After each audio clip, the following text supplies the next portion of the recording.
Eh bien bonjour tout le monde, c'est Punisher, j'espère que vous allez bien et aujourd'hui on se retrouve pour une nouvelle vidéo sur la chaîne YouTube. Avant que cette vidéo commence, laissez-moi vous dire que c'est l'une des vidéos les plus importantes de la chaîne, donc je compte sur vous pour liker cette vidéo et vous abonner. Surtout que j'ai vu que dans les statistiques YouTube vous êtes plus de 74% à ne pas être abonné à la chaîne, alors n'oubliez pas de le faire, ça prend littéralement 2 secondes et moi ça me soutient énormément. Cette vidéo que vous apprêtez de voir c'est la partie 1, n'oubliez pas qu'après celle-ci il y a une partie 2 qui est disponible sur ma chaîne secondaire, le lien se trouve en description. Dernière chose super importante avant de commencer la vidéo, n'oubliez surtout pas de rejoindre le serveur Discord qui se trouve dans la description. Si vous le rejoignez, vous pouvez récupérer un rôle secret qui vous permettra d'avoir certaines vidéos en avance, de pouvoir vocal avec moi ou même discuter. Dites-vous qu'actuellement il y a plus de 3000 personnes qui l'ont récupéré et dès qu'on arrive aux 6000 personnes qui ont récupéré ce rôle, vous ne pourrez plus jamais l'avoir. Alors pensez à rejoindre le serveur, ça prend 2 secondes et nous on est parti, sac en papier, balance l'intro.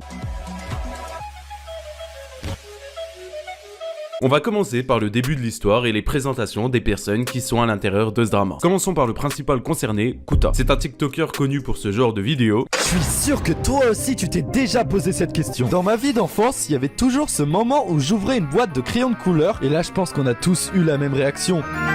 À quoi sert le crayon blanc? Pendant des années et des années et de longues années, j'ai grandi en me posant cette question. Et cette personne-là, c'est la personne qui est au centre du problème. Et c'est d'ailleurs pour ça que vous avez sans doute cliqué sur cette vidéo. Ensuite, nous avons les membres du serveur Discord de Kuta. On commence par cette personne qui est Fireorder. C'est un des administrateurs de Kuta et c'est lui qui principalement a été mis dans la sauce. On a également Zen qui fait partie de l'administration de Kuta et qui lui aussi a été mis dans la sauce. Et si je dois être honnête avec vous, c'est ces 3 personnes-là avant mon enquête qui étaient mis dans la sauce sur les réseaux. Mais restez bien jusqu'à la fin de la vidéo, c'est super important, vous allez voir la dinguerie. De l'autre côté, on a 2 personnes, Morn et Spirit. C'est d'ailleurs ces 2 personnes-là qui m'ont envoyé toutes les preuves en privé afin de dénoncer les actes de Kuta et le staff de son serveur. Maintenant que les présentations des personnes au cœur du problème sont faites, on peut directement passer aux victimes. Parce que oui, malheureusement, il y en a. Passage en facecam pour cette partie, ça me semble important quand même d'en parler, même si, pour être honnête avec vous, c'est la partie où j'ai le plus de mal à parler et honnêtement, j'ai dû la recommencer 15 fois avant de pouvoir vous faire cette vidéo. On va passer directement aux victimes et aux choses atroces qu'elles ont subies et vous allez voir que c'est littéralement inhumain. Commençons avec la première victime. Ils l'ont obligé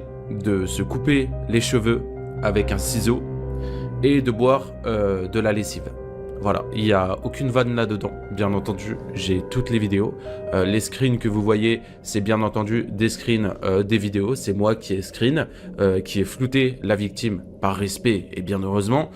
Mais voilà, je tiens à vous dire et à vous jurer que les vidéos sont bien réelles et qu'il n'y a aucun fake là-dedans. Pour une fois, j'aurais aimé qu'il y ait du fake dans une de mes vidéos. Passons directement à la deuxième victime, qui est malheureusement encore un jeune garçon, qui est sans doute mineur. Et cette fois-ci, ils l'ont obligé encore une fois de se couper les cheveux. Comme on peut le voir ici, on a une paire de ciseaux, et là on peut voir qu'avec l'autre main, il se tient une mèche. Et à gauche, il l'oblige de boire tout simplement un liquide toxique. Je ne sais pas c'est quoi. Si des personnes par hasard peuvent m'informer dans les commentaires ce que ça pourrait être, j'ai du mal à voir, je ne sais pas. Tout ce qu'on sait, la seule information qu'on sait, c'est que c'est un liquide toxique. Mais voilà, la deuxième victime. On a donc également la troisième victime, qui est lui, est mineur à 100%. Et c'est sans doute la victime qui m'a fait le plus mal au cœur dans cette histoire. Ils l'ont obligé dans un premier temps de se masturber en vidéo, en disant des choses assez sales. Puis par la suite, il a dû uriner dans ses toilettes et mettre la tête dedans, comme vous pouvez le voir sur cette image. J'ai pas les mots, c'est inhumain, c'est horrible et c'est dégueulasse. Pour la quatrième victime, ce qui m'a choqué le plus, c'est que on entend à sa voix dans la vidéo qu'il est vraiment très très jeune. Pour le coup, ils l'ont obligé à uriner dans un pot de Play-Doh. On peut voir un morceau encore de pâte à modeler juste ici. Ils l'ont obligé à pisser dedans. Dans la deuxième vidéo, je l'ai pas noté parce que c'est trop hard. Il a dû enfoncer une sorte de baguette dans ses fesses. Bref, on passe à la troisième partie. Ces 2 personnes-là sont les 2 personnes qui sont venues m'apporter toutes les preuves suffisantes avec les vidéos et les témoignages pour me prouver que le staff de Kuta avait un réel problème là-dedans. Et personnellement, de mon côté, j'avais toutes les preuves suffisantes pour tourner cette vidéo et dire « Regardez, c'est le staff de Kuta ». Mais il me manquait juste un petit détail, et c'est celui-ci. D'accord, moi ma question, maintenant, c'est... Moi, juste ce qui manque là, et c'est ce que je t'ai dit aussi en MP, le problème, ce qui manque, c'est un screen vidéo de son profil.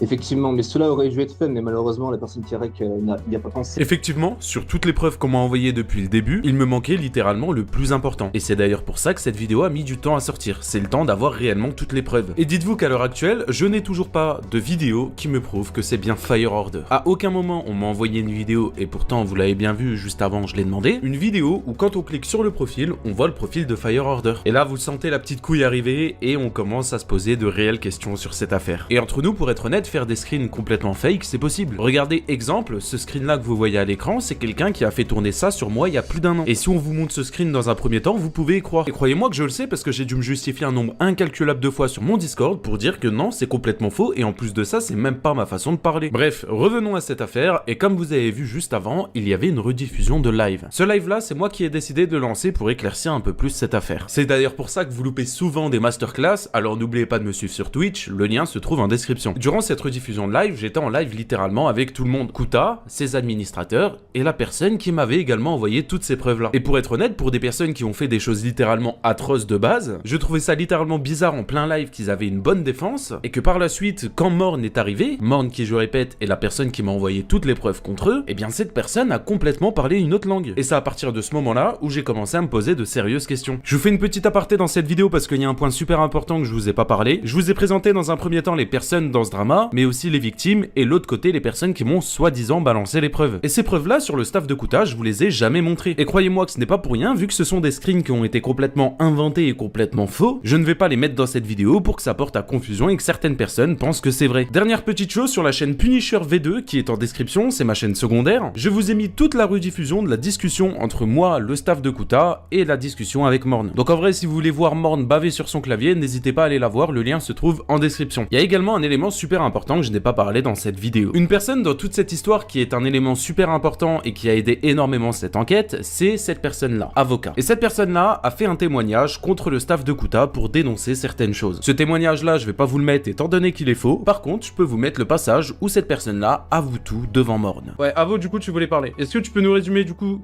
qui tu es dans cette affaire et pourquoi là maintenant tu veux parler? Et essaye vraiment de rentrer dans les détails pour que tout le monde comprenne. Mais je peux. Je vais avoir des problèmes avec la night trade. Je peux pas. Bah oui, mais là, dans ton message, t'as dit que tu t'en foutais et que tu voulais tout dire. Mais je peux, mais. Ta défense. En plus, il y a Mande sur le. Bon, dites-vous que vous avez écouté que quelques secondes, et dans un premier temps, vous pouvez voir que cette personne-là a peur littéralement de Morn. Et évidemment, c'est à ce moment-là que je me pose encore plus de questions. En gros, mais déjà, le témoignage que j'ai fait, par exemple, c'est Mande qui m'a dit de dire ça. Donc moi, j'ai jamais alors vu attends. ça, j'ai jamais vu ça de ma vie. J'ai Donc- jamais entendu. Attends, je te coupe juste 2 minutes. Donc du coup, Morn t'a obligé de faire un faux témoignage dans la vidéo de Keoni. Attends, Morn, s'il te plaît, te débute pas, tu pourras répondre après. Ça donne envie de vomir. Oui, mais Morn, Il tu m'a pourras pas parler après. obligé. Tu Et pourras ça, parler après. Juste, Vas-y. laisse-le parler, s'il te plaît. Je laisse finir. Tu pourras parler après, t'inquiète. Donc du coup, si j'ai bien compris, il t'a obligé Il m'a à... pas obligé. Il m'a demandé de le faire et je l'ai fait parce que j'étais dans la night trade à ce moment-là. Ok, mais ça consiste à quoi ça, le truc là, Night Trade, je sais pas quoi. Ben, c'est des hackers. Ok, et en gros, dans tous les cas, tu savais très bien que si tu le faisais pas, t'allais avoir des problèmes. Pas forcément, mais juste, il voulait mon témoignage. Et au fond, ce que j'ai dit, je le pensais pas forcément. C'est juste lui, il m'a dit, dis ça, et je l'ai fait. Ton témoignage est faux du coup.